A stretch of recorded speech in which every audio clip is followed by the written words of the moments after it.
जी महाराज ने कहा प्रभु भगवान तो आए गजेंद्र के लिए, लेकिन पहले जो है ग्राह का उद्धार हुआ।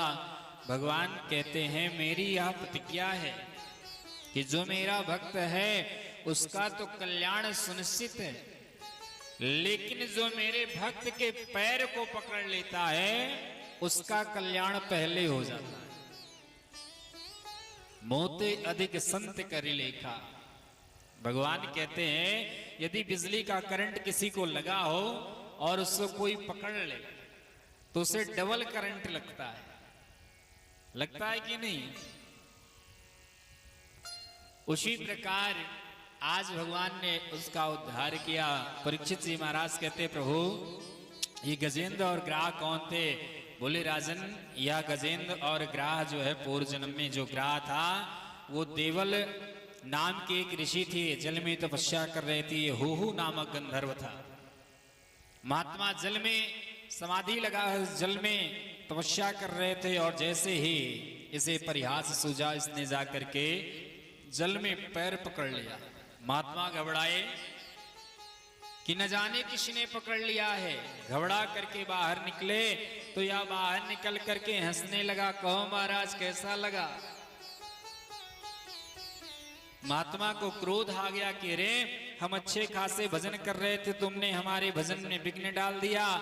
जल में रह करके चरण पकड़े इसलिए जाओ, हमारा श्राप है, तुम जल के ही जीव बन जाओगे, ग्राह बन जाओगे।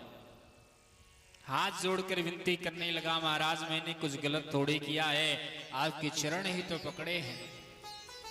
महात्मा प्रसन्न हो गए, बोले इसी तरह चरण पकड़ते रहोगे तो एक दिन तुम्हारा उद्धार हो जाएगा। और आज इधर महात्मा ने श्राप दिया तो उद्धार का भी कारण बता दिया।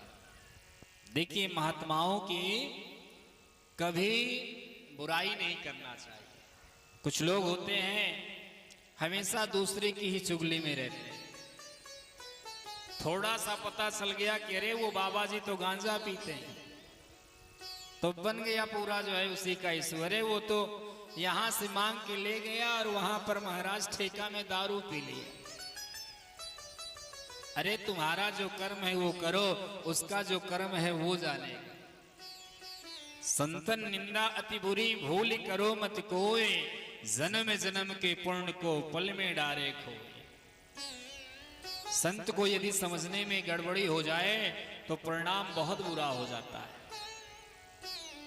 कहीं असली को नकली समझ लिया तो खतरा, और कहीं नकली को असली समझ बैठे तो भी खतरा ही।